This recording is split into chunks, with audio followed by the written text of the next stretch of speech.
Good morning students. BCom third year की हमारी business management की क्लास में हमारी बात चल रही थी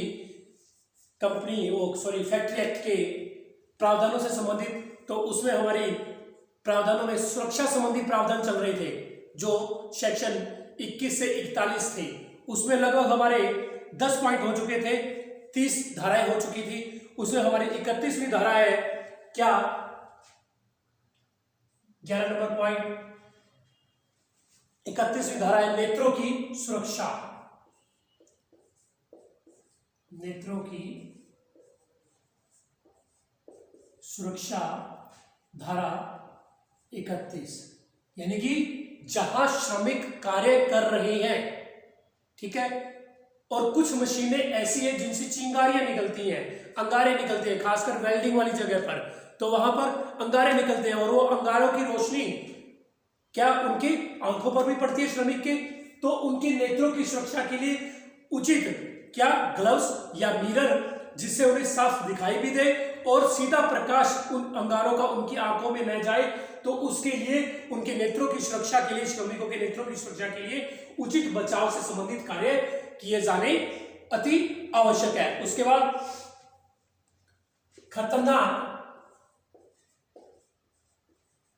खतरनाक धुआं व धूल से सुरक्षा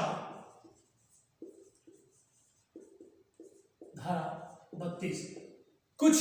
कारखाने ऐसे हैं जहां से जब वो कारखाने में आग लगाई जाती है, यानी चिमनियों में आग लगाई जाती है, तो वहां से खतरनाक प्रकार का इतना ज्वलनशील या इतना, यानी कि अपने जैसे जो हम गैस छोड़ते हैं कार्बन डाइऑक्साइड, तो वही उसमें से निकलती है और वो हमारे श्वास के जरिए हमारे शरीर के अंदर प्रवेश करती है। तो अगर वहां पर कोई खतरनाक धुआं या धूल ऐसे निकल रही है तो उससे सुरक्षा के लिए बाकायदा जो आजकल चल चुकी है मास्क,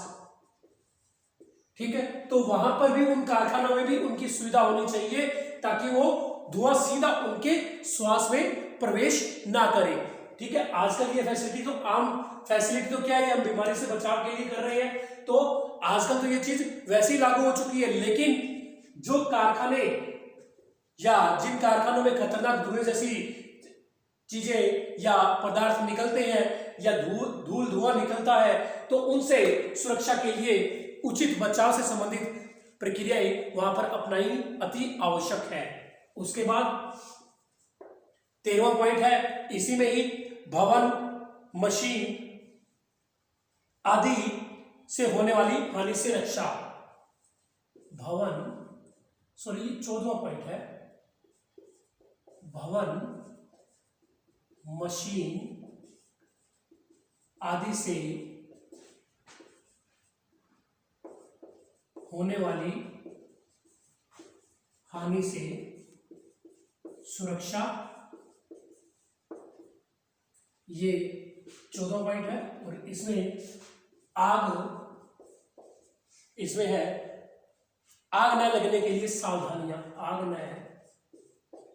देखिए मैंने आपको पहले भी कहा इसमें मैं भी परिवर्तन नहीं कर सकता। आग न लगने की सावधानियां धारा 33, यानी कि आग न लगने, यानी कि जिन मशीनों पर श्रमिक कार्य कर रहे हैं उन मशीनों में से चिंगारी भी निकलती है और वो चिंगारी निकलने की वजह से वहां पर आग ना लग जाए, तो उस प्रकार से संबंधित उचित सावधानियां वहां पर आवश्यक रूप से बरतनी ही पड़ेगी। यहां तक कि आग न लगने के कारण आग बुझाने वाले यंत्र, आगे पॉइंट आएगा, तो वो सारे वहां पर क्या होने चाहिए, उपलब्ध होने चाहिए कि आग कहीं भी पकड़े ना किसी भी प्रकार से, ठीक है, आग न लगे इस तरीके से। अब जैसे कई बार क्या होता है, फैक्ट्रियों में कार्य कर रहे होते हैं और वायर खुली पड़ी होती है, ठीक है, जोड़ भी लगे हुए बीच में लेकिन उनको टेप नहीं किया हुआ। इसके अलावा जो शॉकर्स में लगाते हैं, हम प्लग में लगाते हैं, तो वहां आगे प्लग नहीं लगा हुआ, सीधी वायर लगा दी और बीच में किसी प्रकार के कोई कागज या गत्ता या कोई क्या कहते हैं तिल्ली, माचिस की तिल्ली लगा दी, ढक्का लगा दिया जिससे हम बोलते हैं कि, तो यानी कि तार वहां टिकी रहे, तो उससे कई बार क्या होता है स्पार्क कर जाता है और स्पार्क करने से ही आग लगती है, ठीक है ना। तो उन सब चीजों से सावधानियां बरतनी होगी। बकायदा उसका बॉक्स अलग से बनाना होगा, उसके लिए आगे 3 पिन प्लग जो भी आवश्यकता है शॉकेट्स उसकी लगाने की वहां पर पूरी फैसिलिटी होनी अति आवश्यक है। उसके बाद भवन मशीन आदि से होने वाली हानि से सुरक्षा, जैसे जो भवन है ठीक है वो जर्जर अवस्था में है या मशीनें हैं वो क्या होगी काफी पुरानी हो चुकी हैं, तो उनसे निश्चित रूप से कोई ना कोई घटना घट सकती है। भवन है जर्जर अवस्था में हो गया, काम कर रहे हैं श्रमिक ठीक है, थोड़ा सा भूकंप का झटका आ गया, ऊपर से मसाला नीचे गिर गया, या किसी अन्य प्रकार से कोई बिल्डिंग ही गिर जाए, कोई पुराने हालात में मशीन बिल्डिंग हो और कोई पुरानी प्रकार की मशीनें हो जो जर्जर अवस्था की हो बिल्कुल ठीक है, कार्य करते करते बीच में 10 बार रुक जाना हो, तो ऐसी मशीनें चलते चलते खराब भी हो सकती हैं, फट भी सकती हैं। हालांकि मशीनरी का देखो कुछ नहीं पता लगता, नई मशीनें भी खराब हो सकती हैं, लेकिन जो ऑलरेडी काफी 5 साल 10 साल पुरानी हो चुकी है, जिन पर इतना डेप्रिसिएशन लग चुका है कि उनकी वैल्यू भी क्या हो गई बिल्कुल शून्य हो गई, तो ऐसी मशीनों को तुरंत बदलना होगा। तो उनसे अगर कोई किसी प्रकार की हानि भी हो रही है तो उससे सुरक्षा से संबंधित बचाव वहां पर करना ही अति आवश्यक है। वहां पर उन चीजों की मशीन वस्तुएं जिससे उनका बचाव हो सके वो अवेलेबल करवानी ही पड़ेगी। ये नियम है, होता तो नहीं है, मैंने आपको पहले भी बताया ये नियम है। उसके बाद अतिरिक्त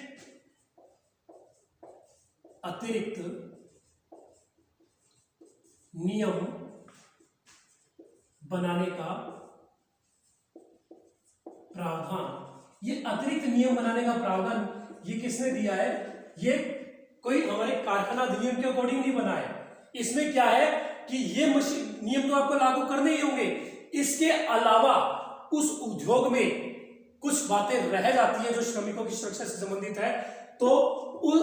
उस नियम को फैक्ट्री परिसर में रहकर ही बनाया जा सकता है। परिसर में रहकर ये नियम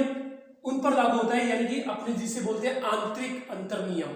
ठीक है, परिसर के अंदर रहकर बनाए जाते हैं। तो वो सारे नियम जो भी बनाए जाते हैं वो इस नियम के अकॉर्डिंग, इस धारा के अकॉर्डिंग आते हैं जो परिसर में रहकर बनाए जाते हैं ठीक है। तो अगर कोई नया नियम बना लिया कि आपको यहाँ पर कार्य करना है, यहाँ पर नहीं करना है, या यहाँ पर आपको ये सुरक्षा मिलेगी जो नियम के अंदर नहीं है ठीक है, सुरक्षा से संबंधित है, तो वो कारखाने का मालिक इस नियम में वो नियम जोड़ देता है अपने परिसर से संबंधित। ये सब जितने भी कारखाने सबके अलग अलग नियम होंगे, वो सिर्फ वो अपने नियम बनाएंगे और इस नियम के साथ, इस धारा के साथ उसे जोड़ देंगे। अतिरिक्त नियम बनाने का अधिकार। इसके अलावा केंद्रीय सरकार भी आपके कारखाने पर कोई अतिरिक्त नियम बनाती है तो वो भी इसी धारा के अंतर्गत जुड़ा जाएगा। उसके बाद बात आती है नेक्स्ट पॉइंट्स की, प्रभाव डालने वाले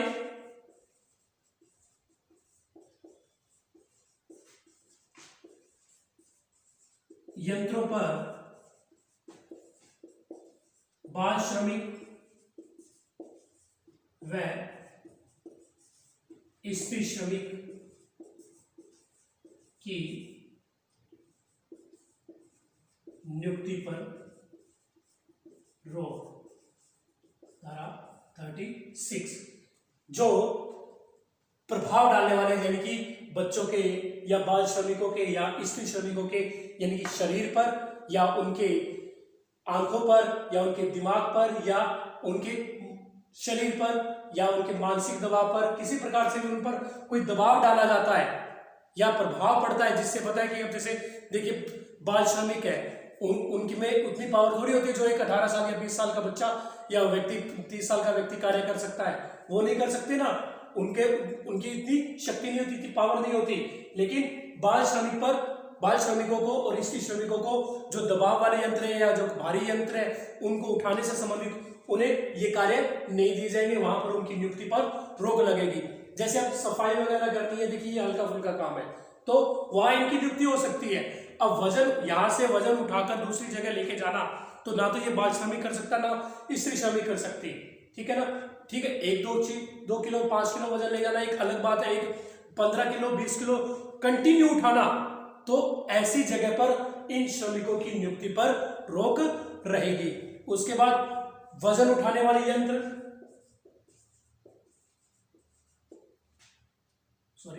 वजन उठाने वाले यंत्र, यानी कि मैंने आपको कल भी बताया था और आज भी बता रहा हूं कि जो ज्यादा भारी वजन है, ठीक है ना, देखिए 5-7 किलो, 10 किलो, 15 किलो वजन एक नॉर्मल सी बात है। इससे ज्यादा भारी वजन का कोई माल ऊपर से नीचे लेके जाना या एक स्थान से दूसरे स्थान पर लेके जाना है, तो उसे उठाने के लिए वहां पर क्रेन की व्यवस्था, हाइस्ट की व्यवस्था या अन्य कोई, जिससे वो वजन आसानी से, वो माल आसानी से एक स्थान से दूसरी तरफ स्थान पर ले जाया जा सके, तो वैसे वहां यंत्र अवेलेबल होने अति आवश्यक है। उसके बाद घूमता हुआ यंत्र, यानी कि कुछ मशीनें ऐसी हैं वहां पर क्या है, चक्र घूमता रहता है, जैसे बेल्ट घूमती रहती है, चक्कियों में ज्यादातर चलती है ना, पटे चलते ही रहते हैं, तो वहां पर घूमते हुए यंत्र पर एक तो बाल श्रमिक नहीं लगेंगे, ना स्त्री श्रमिक रुपए लगेंगे, और प्लस उस घूमते हुए यंत्र पर पूरी फेसिंग होनी अति आवश्यक है, यानी कि पूरा कवर लगा हुआ होना अति आवश्यक है, और बाल श्रमिक और महिला श्रमिक की वहां पर नियुक्ति पर रोक रहेगा। उसके बाद गड्ढे, फर्श व सुराख,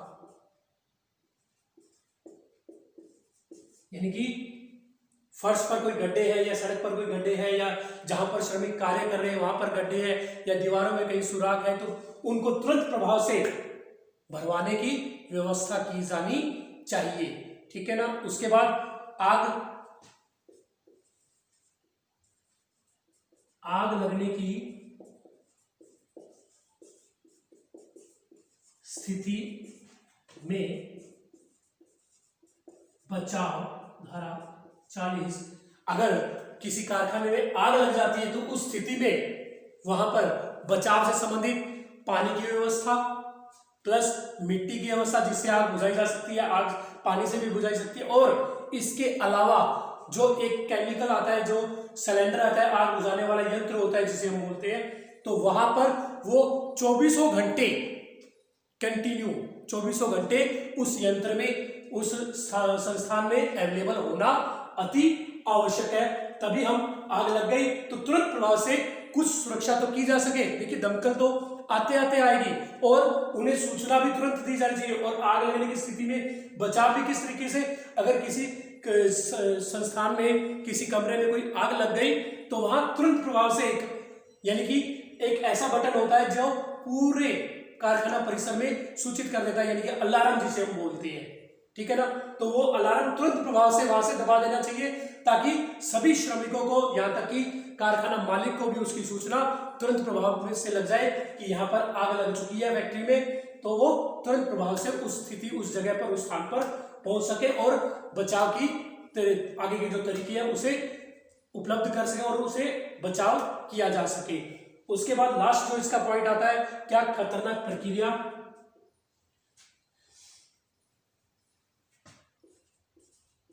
खतरनाक प्रक्रियाएं, यानी कि फैक्ट्री में जितनी भी खतरनाक प्रकार की प्रक्रियाएं हैं, सिस्टम्स हैं, उन पर बाल श्रमिक, महिला श्रमिक, ठीक है, और वृद्ध श्रमिक, उनकी नियुक्ति पर रोक रहेगी, और जो व्यक्ति वहां पर नियुक्त किया जाएगा उचित तरीके से उसे पूरी बचाव की स्थिति, यानी कि बचाव से संबंधित उसे सारे साधन अवेलेबल करवाए जाएंगे, प्लस उस व्यक्ति का बीमा भी होना अति आवश्यक है। तो ये हमने श्रमिकों की सुरक्षा से संबंधित प्रावधान किए हैं। कल हम इसके आगे के पॉइंट्स है, जो आगे के प्रावधान है कारखाना अधिनियम 1948 से संबंधित, उनके बारे में चर्चा करेंगे। आज के लिए इतना ही। Thank you.